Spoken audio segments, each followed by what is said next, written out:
بارزانی و بزوتنەوەی ڕزگاری خوازی کورد. نووسینی مەسعود بارزانی. بەرگی یەکەم 1930 بۆ 1950. یەکەم ڕاپەڕینی بارزان 1930 بۆ 1932. کتێبی یەکەم. پێشەکی هەستکردنم بە گرنگی ئەو دەوری کە گەلی کورد لە پێناوی خەباتی نەتەوایەتی خۆیدا گێڕاوێتی و بۆ ئەو دەورە نیشتیمانیەی بارزانیەکانیش لە ڕێخستن و دروستکردنی ئەو مێژوەیدا بەشداری بوون. خستمیە سەر ئەو بیرۆکەیەی ئەم لێکۆڵینەوەیە بنووسم.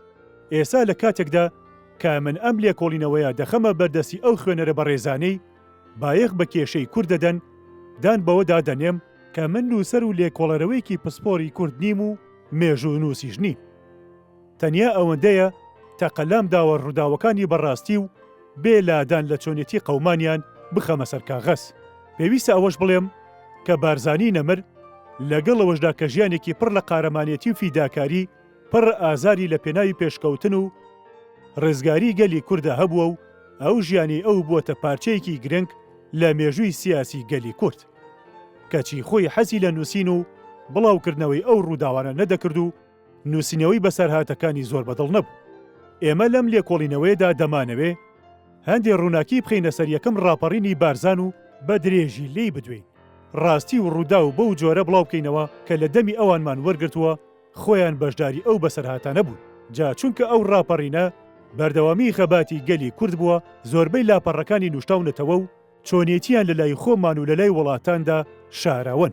ئاگەر شتێک نووسرا بێت هی ئەو ئەفسەرە عێراقیانەیە کە بەشداری شەڕەکان بوون یان کارمەندی بەریتانیایی بوون و لە عێراق کاریان کردووە. بۆ ڕوونکردنەوەی ڕاستی دەڵێن ئەو نووسراوانە زۆر بە دروستی و ساخی نەنووسراون. ئەگەر چاوەڕوانی ئەوە بین ئەو ئەفسەرانەی لە ژێردەستی ئەفسەرە ئینگلیزەکاندا خزمەتیان کردووە و خۆیان پەروەردەیان کردوون ڕاستەقینە بنووسن دووچاری هەڵە دەبینەوە. لەبەر ئەوەی هەمویان بە پێی بیر و بۆچوونی ڕسمی نووسیبیانە و هیچی لەگەڵ ڕاستی ڕوودا و دروستی ڕاپەڕینی نەتەوایەتی هاودەمی کووردا ناگونجێ. منیش بە پێشوێنی خۆم لە بزوتنەوەی ئازادیخوازی نەتەوەی کووردا بە پێویستی دەزانم وەک فەرمانێکی پیرۆز تەقەلا بدەم ئەو لایەنە شاراوە و تەماویانە ڕوون بکەمەوە کە لەم بزوتنەوەیەدا هەن. واتە ئەوەی ڕێگەی بۆ بزوتنەوە و شۆڕشەکانی تری بارزان خۆش کرد. من لەو باوەڕەدام هیچ شتێک کۆشەرێک ناتوانێت لە خەباتی گەلەکەیدا باشداری بکە ئەگەر بە وردی مێژووی گەلەکەی نەخوێنێتەوە. لەبەر ئەوەی ئێستای هەر میلەتێک کوڕی ڕابردوێتی، دوا ڕۆژی هەر گەلێکیش کوڕی ئێستایەتی. مەسعود بارزانی.